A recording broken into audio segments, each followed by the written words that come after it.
글로벌 주요 이슈들 안에서 투자 아이디어를 발견해보는 라운드 테이블 시간입니다. 오늘은 정말 많은 분들이 또 기다려 주셨는데요.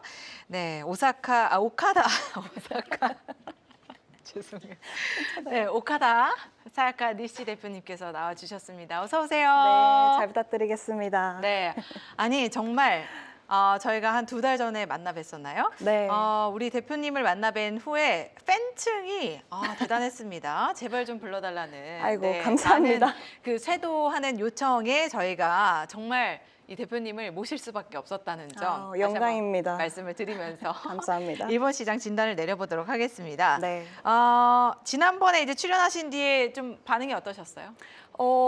사실 이 반선 나오고 나서 각종 이 일본 진출을 원하시는 이제 국내 대표님들께서 연락을 주셔서 네, 네. 이제 조금 도와주셨으면 좋겠다 이런 식으로 연락을 주셨어요. 그래서 정말 감사합니다.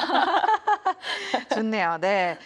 저희도 모처럼 정말 일본 시장 내에 실제 이제 분위기가 어떤지를 잘 알 수 있어서 너무 좋았습니다. 네. 사실은 그 이후에 이제 최근에 중일 갈등이 다시 부각이 되고 있어요. 맞습니다. 일본 뭐 현지 산업계에 좀 큰 영향을 미칠 것 같다라고 해주셨는데 저는 개인적으로 대표님이 이런 상황을 어떻게 보고 계신지가 너무 궁금한데요. 네, 아무래도 이제 지난번에는 다카이치 총리가 아직 총리가 네. 되기 전이었기 때문에 그랬죠. 그 이후로 총리 되시고 나서 국제 활동 많이 이제 다니신 걸로 알고 있는데 최근에는 이제 중일 관계가 다시 빠르게 견직되고 있습니다. 그래서 제가 일본 현지에서 이제 기업 분들과 만나면서 느끼는 분위기는 경계는 커졌지만 대응은 이미 준비되어 있다라고 느끼고 있습니다. 아무래도 이제 제조업 부품 분야에서는 이제 공급망 리스크가 크기 때문에 그런 부분을 우려하시는 분들도 많으시고 특히 이제 전자나 이제 자동차 같은 일본 이제 주요 산업 분야에서는 중국의 의존도가 높습니다. 그러다 보니 이제 부품은 중국 이외 지역으로 나눠서 조달을 하자라는 움직임도 굉장히 빨라지고 있고요. 도쿄 상공회의서 조사만 봐도 일본 제조 기업의 60%는 이제 중국의 리스크 완화가 시급하다라고 답변하고 있습니다. 그래서 좀 좋지 않은 분위기가 흐르고 있는 거는 맞지만은 반대로 기회도 있다고 생각을 하고 있는데요. 중국 내 규제가 심해지면서 글로벌 기업들이 이제 중국의 사업을 축소하는 흐름이 조금 보이고 있고요. 이 기업들이 일본에서 새로운 뭐 R&D 제조 거점을 다시 보는 흐름이 생기고 있기 때문에 일본 산업계에서는 지금 불안은 있지만 기회도 같이 공존하고 있다라고 보고 있습니다. 그러니까 어쨌든 위기를 좀 기회로 모색해 보려는 움직임들이 그렇죠. 나타나고 있는 거네요. 네. 근데 그 안에서 이제 오사카 출신이시라고 그때 맞습니다. 말씀해 주셨던 게 기억이 나는데 네. 우리 오사카 그에서는 이제 뭐 중국 관광객이 더 이상 필요가 없다. 중국 관광객 없어도 된다. 이런 이야기까지 했다는데 그런 건 개인적으로 또 어떻게 보시는지 궁금한데요. 그렇죠. 뭐 말로는 사실 그렇게 얘기를 하지만 저는 아무래도 중국 분들이 일본에 이제 놀러 와서 이제 쓰시는 비용이 어마어마하기 때문에 그리고 이제 많은 사람들이 왔잖아요. 그런 부분에서 조금 타격을 볼 수밖에 없다고 생각을 하고 있지만 관광객들이 이제 일본에 와서 사실 일본이 이제 되게 클린한 깔끔한 나라잖아요. 이제 그런 이제 문화를 조금 이제 어긋나는 그런 이제 매너라든지 이제 그런 분위기를 좀 망치는 행동을 좀 규제해줬으면 좋겠다라는 그냥 바람으로 그렇게 이제 발언한 것 같습니다. 네, 좋습니다. 그런 가운데 이제 엔저 현상이 좀 심화되고 있는데요. 네. 우리 대표님은 이제 원화도 사용을 하시지만 실제로 일본에서는 또 엔화를 사용하고 그렇죠. 계실 테니까요. 네. 일본 증시에 대한 투자 열기가 그대로인지 좀 궁금합니다. 사실은 이제 엔저 현상이 일어나면서 주식 시장에 투자를 해야 되는가라는 점에 대해서 네. 의문이 생기고 있는데 투자업계에서는 엔저 현상을 어떻게 바라보고 있나요? 그렇죠. 결론부터 말씀드리면 이제 준 씨의 열기는 식지 않았다라고 생각하고 있습니다. 아무래도 엔저 현상이 계속되면서 일본 기업들이 특히 수출하는 기업들이 실적이 더 좋아질 거라는 기대가 아직도 있고요.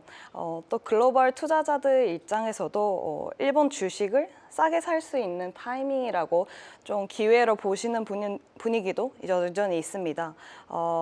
엔저가 기업 가치를 낮게 이제 채정을 하기 때문인데요.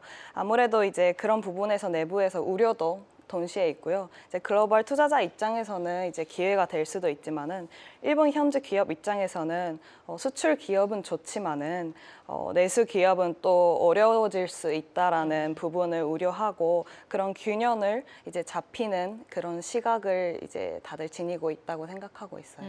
그러니까 좀 어느 정도 균형 잡힌 시각으로 이 투자를 하는 데 있어서 네. 바라봐야 된다라는 네. 점이죠. 맞습니다. 대표님은 엔저 현상 때문에 어떻게 투자를 더 하셨어요? 네, 조금 재밌게 누리고 있는 부분도 있고요. 네, 네. 하지만 이제 한국에서 생활하는 거에 있어서는 뭐 크게 달라지지는 않는 것 같습니다. 크게 달라지진 않았군요. 네. 좋습니다. 일본 스타트업, 그러니까 한국 내 스타트업들이 이제 일본 시장에 진출할 수 있게 도와주시는 역할을 하고 계신데 네.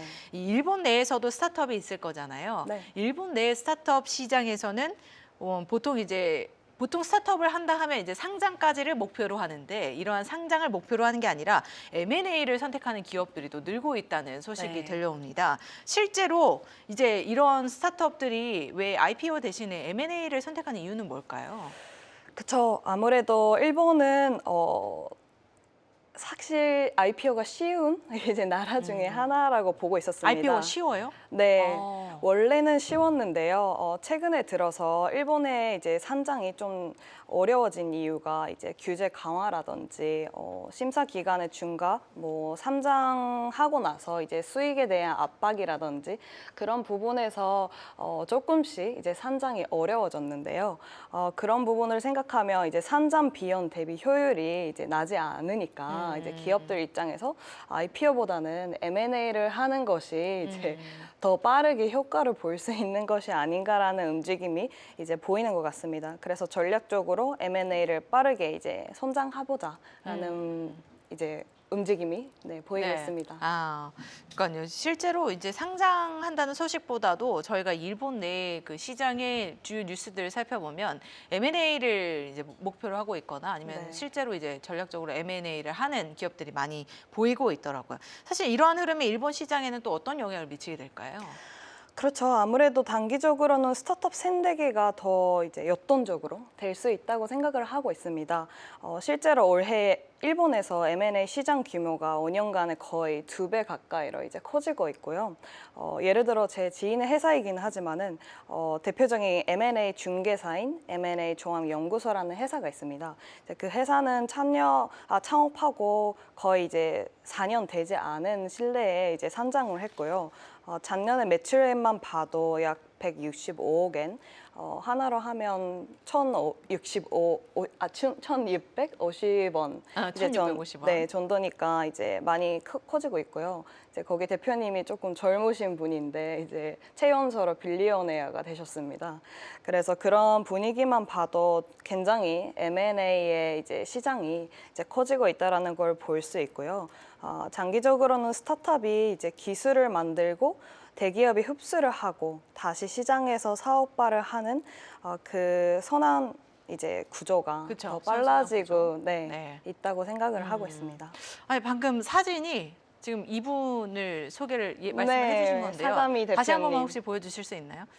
굉장히 훈남이시네요. 네, 1990년대생이에요, 심지어. 네, 아주 싱글로 알고 있습니다. 어떤 걸로요? 아주 싱글로 알고 있습니다. 그 소식까지. 네.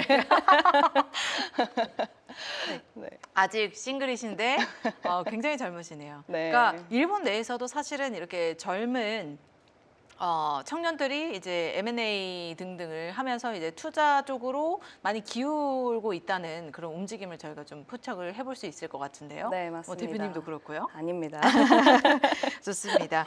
최근에 이제 일본 정부가 최근 2022년부터 시작한 스타트업 5개년 계획을 앞세워서 창업이라든지 이제 성장 지원책을 강화하고 있습니다. 네. 근데 실제로 어떤 시장이 더 활발한지 먼저 좀 비교를 해보고 싶은데 한국이 더 활발한가요? 아니면 일본이 더 활발한가요?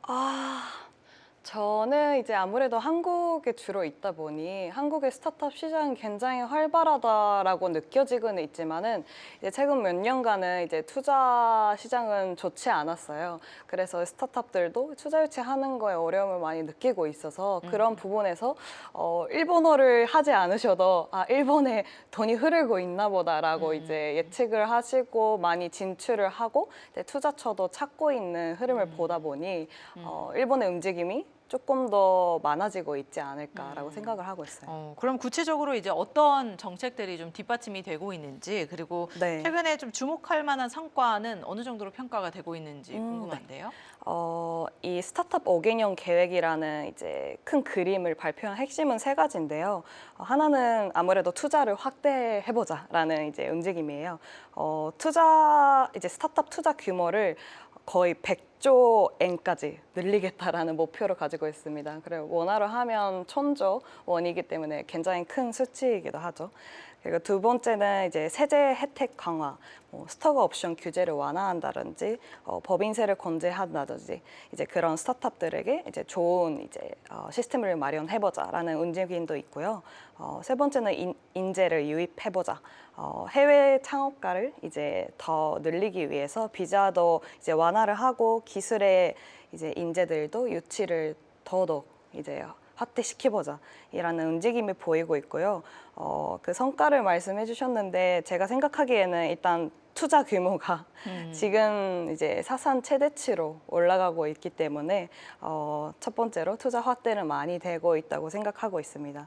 그리고 예전에 소개드린 그 외국인 창업자를 위한 이제 시스템이 많이 네. 있는데요. 그런 부분도 시부야 스타트업 포럼뿐만이 아니라 여러 가지로 프로그램들이 많이 생기고 있기 때문에 이런 기회가 많아질수록 성과도 좋아지지 않을까라는 생각을 하고 있습니다. 그러니까 실제로 이제 일본 정부에서도 스타트업을 좀 그 산업을 부흥시키기 위해서 다양한 정책 지원을 하고 있기 때문에 그 안에서 좀 활발하게 이루어지고 있는 흐름들을 저희가 포착을 해볼 수 있었던 것 같습니다. 글로벌 VC의 일본 투자 열기도 상당히 뜨겁다고 들었는데요. 네, 그렇죠. 어느 정도예요? 어느 정도? 어느 어, 정도인지? 그리고 사실 이제 엔저로 기업 가치가 아까 낮아졌다라고 말씀을 해주셨는데 네. 이게 이제 투자 확대에도 영향을 미친 것인지? 네, 그렇죠. 가장 큰 이유는 두 가지인데요. 하나는 엔저 그리고 플러스 일본의 기업 가치 재평가라는 그 조합 때문인데요. 엔저로 인해서 일본 스타트업이 이제 상대적으로 싸게 보이는 경향이 있고 반대로 일본은 제조나 뭐 로보틱스, 헬스케어 같은 딥테크 분야에서 굉장히 강합니다. 그래서 이 두 가지 조건을 이제 맞떨어지는 그런 기업을 굉장히 좋아하고요. 이제 글로벌 VC들 입장에서 좋은 기술을 좋은 가격에 살 수 있는 기회라고 이제 보면 굉장히 매력적인 이제 시장이 되겠죠. 그쵸. 네. 그렇죠. 사실은 그래서 이제 일본 시장으로 글로벌 VC들의 투자 흐름이 좀 몰려들고 있는 게 아닌가 하는 생각이 듭니다. 일본 정부가 또 이제 미국의 외국인 투자심의위원회를 본뜬 네. 범정부 투자 심사 협의체를 신설하기로 결정을 했다는 소식이 들려왔습니다. 네. 뭐 다양한 것들을 고려를 했겠지만 그 안에 이제 안보라든지 기술 유출 등등을 좀 고려해서 이런 협의체를 신설을 한 것으로 보이는데요. 외국인 투자의 흐름에는 어떤 영향을 미치게 될까요? 네, 아무래도 외국인 투자자들 이제 심사 체계를 이제 만들기로 한 것인데요. 그 배경은 안보 리스크 증가가 있고요. 첨단 기술이라든지 외국에서 이제 빠져나가는 거를 막기 위해서 이제 만들어진 체계이고요. 오늘 이제 중요한 중국이라는 이제 키워드가 나오지만 중국 그리고 러시아에 대한 이제 긴장을 이제 고조시키고자 이제 하는 이제 배경으로 보입니다. 그래서 일본에서도 AI, 반도체, 방위 관련된 분야들이 그 외국인 투자들에 대한 이제 더 면밀한 심사를 이제 받을 가능성이 높아지고 있다고 생각하고 있고요. 다만 일본은 이제 외국 자본 자체를 막자라는 개념은 아니고요. 안보 영역에만 선별적으로 관리하겠다라는 방향으로 생각하시면 좋을 것 같습니다. 이제 뭐 다양한 측면에 있어서는 외국인 투자를 굳이 뭐 제재를 하는 그런 방향이 아니라 이제 안보 영역에 있어서만 좀 제재를 하겠다라는 측면에서 이제 협의체를 신설해서 운영을 하려는 시도로 보이고 네. 이제 앞서 말씀해 주셨던 뭐 제조업이라든지 로보틱스 AI는 사실 일본 내에서도 지금 굉장히 키우고 싶은 산업이 맞잖아요. 그렇죠. 네, 네. 그래서 그 안에서 또 활발하게 이제 투자가 이루어지고 있다는 것은 저희가 정말 명백하게 볼 수 있는 흐름인 것 같습니다. 이 안에서도 뭐 이전에도 이제 우리 대표님께서 강조를 해 주셨지만 네. 가장 유망하게 이제 일본 내에서 보고 있는 산업이 어디일까요? 뭐 제가- 사실 다양하게 있겠지만 그쵸, 네. 개인적으로 느끼신 산업은 어디인지 또 전 궁금하네요. 사실 뭐 전 세계적으로 보면 AI가 모든 산업에 이제 들어가는 어떤 이제 키워드라고 생각을 하고 있는데 일본은 아무래도 제조업이 강하잖아요. 그래서 한국 투자자들이랑 이제 어떤 일본 스타트업을 이제 원하는지 얘기를 해도 아무래도 제조업을 찾는 기업들이 많은 것 같습니다. 네. 제조업. 네. 그러니까 큰 틀에서는 AI지만 실제로 이제 일본이 워낙 잘했던 것은 그렇죠. 제조업이기 때문에 네. 그 안에서 이제 제조업도 버릴 수는 없는 거고 네. 그걸 조금 더 발전시켜서 네, 실제 국가의 경쟁력으로 좀 키울 수 있는 방향을 찾아가고 있는 것으로 보입니다. 네. 이제 일본이 고령화에 접어든 지 꽤 오랜 시간이 지났습니다. 그렇죠. 사실 이제 한국도 그렇긴 한데 이제 이 고령화를 대응하기 위해서 25년 전부터 이미 정년 연장 정책을 논의를 했는데요. 네. 굉장히 또 청년들에게는 민감한 이슈일 것 같습니다. 이런 제도적인 변화가 일본의 노동시장 그리고 생산성에 어떤 영향을 미치고 있을까요? 네, 말씀하신 대로 고령화가 된 지 꽤 오래가 됐어요. 오래됐죠. 네. 네. 그래서 현장에서 체감하는 영향은 아무래도 경험이 많은 시니어 인력을 잘 활용해보자라는 이제 수요가 있고요. 전문직이라든지 기술직에서 이제 시니어들이 계속 일해주는 게 기업 입장에서도 굉장히 안전적으로 이제 생각하시는 분들이 많을 것 같고요. 다만 이제 이거는 상대적인 것이지만 시니어의 수요가 많아질수록 젊은 인력에 대한 이제 승진 구조는 다소 느려졌다라고 생각하고 있습니다. 예, 전년이 올라가면서 그만큼 자리가 이제 낮아지기 때문이죠. 생산성 측면에서는 금전적으로 이제 부정이 함께 하고 있는 것 같아요. 그래서 이제 정기적으로는 고령 인구의 경험과 기술을 다시 경제에 투입하는 전략을 중요하게 생각하고 있다고 보시면 좋을 것 같습니다. 우리 대표님은 뭐 굉장히 젊은 분이시고 또 회사의 대표님이시라서 네. 정년에 대한 걱정은 없으시겠지만 아닙니다. 실제로 일본 내에서 청년들은 이 일본의 이제 그 고령화라든지 이런 정년 정책을 어떻게 생각하고 있나요? 네, 아무래도 지금 젊은 층들이 이제 일을 잘 안 하는 일을 안 해요. 니트라고 한국말로 있나요? 네, 네, 니트라고 네네. 있죠. 네. 그래서 이제 알바를 하면서 뭐 생계를 유지하는 분들도 꽤 있으시고요. 정규직이 아니고요. 그런 부분을 보면 사실 고령화를 신경 쓴다라는 이제 말은 이제 뉴스에서 많이 나오고 있지만 실제 이제 젊은이들은 그다지 신경 쓰고 있는 것 같지는 않아요. 네. 오히려 본인들의 삶에 조금 더 충실하게 살고 있는 그렇죠. 청년들의 그런 분위기를 엿볼 수 있네요. 우리 네. 대표님은 어느 쪽이세요? 저는 아무래도 고령화를 신경 쓰고 있지만은 정말 능력이 있는 분들이라면 나이와 상관없이 꾸준히 일해 주시면 좋을 것 같습니다. 네, 좋습니다. 마지막에 굉장히 의미 있는 메시지까지 이렇게 남겨주셨는데요. 오늘 정말 많은 분들이 우리 차약가 대표님을 기다려 주셨어요. 그래서 감사합니다. 모처럼 우리 여러분들과 함께 차약가 대표님을 모시고 다양한 이야기를 나눠봤습니다. 종종 또 찾아와 주시면 감사하겠습니다. 오늘 말씀 고맙습니다. 감사합니다.